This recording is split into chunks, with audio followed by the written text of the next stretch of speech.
What's going on? It's your girl, Remy Ma, and you are tuned into Bossip. What am I bringing to the female rap game that's missing? First, I hate the terminology female rap. Female rappers, female rap game. Like, I believe that there's so many of us that can stand toe-to-toe with the males in the industry that we're being slighted and pretty much belittled by called female rappers or the female rap game.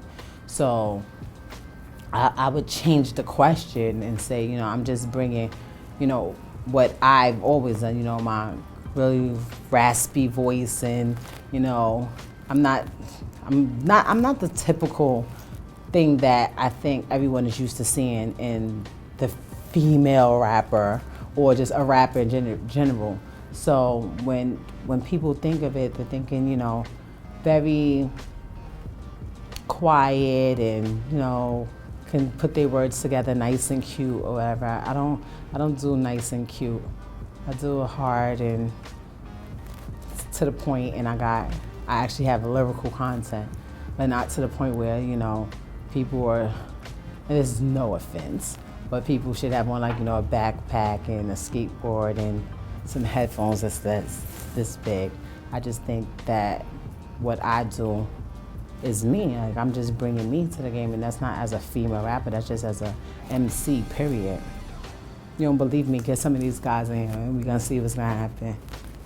It depends which way you look at it. Like me, I don't think there's a such thing as healthy competition when it comes to me. I take everything literally. I get super offensive. I never want to be in anybody's rap beef because I want to go to the full extreme. So would it be healthy for me? No.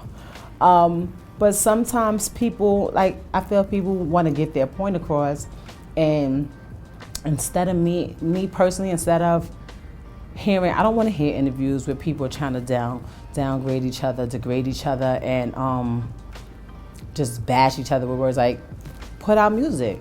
That's what I want to hear. Like, all right, if that's how you feel, put out a song, put out another one, put out a mixtape, put out musical content to where people can see where you're coming from. Because if you're a musician, that's what I want to hear.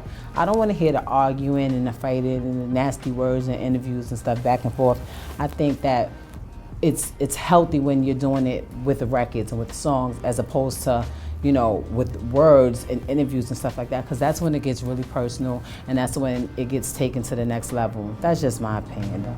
No, surprised me, and this is so crazy, and it wasn't just that she surprised me, it was how she was when she came. And she gets a lot of flack, but Erica Mena came to see me there, and she was just so not like the Erica that people are usually seeing. She's usually wild and crazy and turned up all the time, and she was just so humble. And she was like, yo, Ram, I've always had love for you. Like, I want you out of here.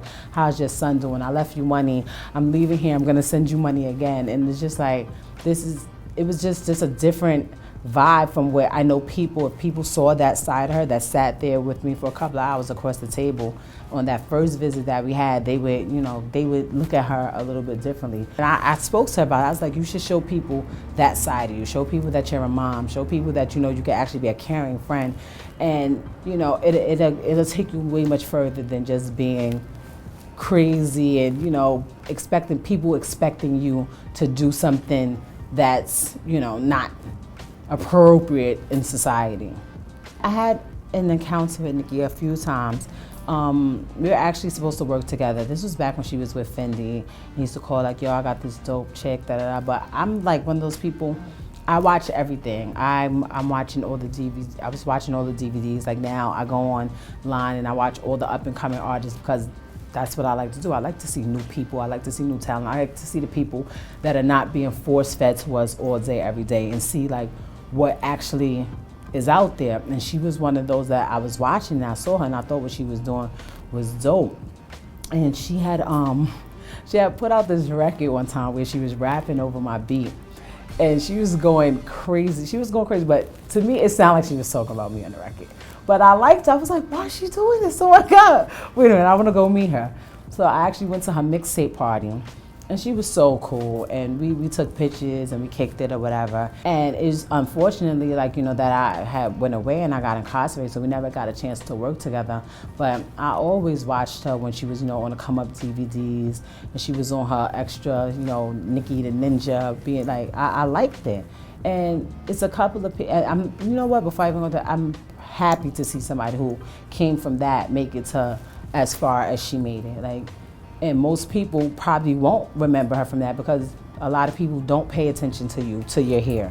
You know what I'm saying? Like, it's a wonderful thing for me to see her where she's at now, and to see her when I was watching some DVD and she was sitting on the stoop with a baby fat pocketbook pulling mad stacks of money out of it. You know what I'm saying? Like, I remember that. And she's lit right now, and you gotta respect that.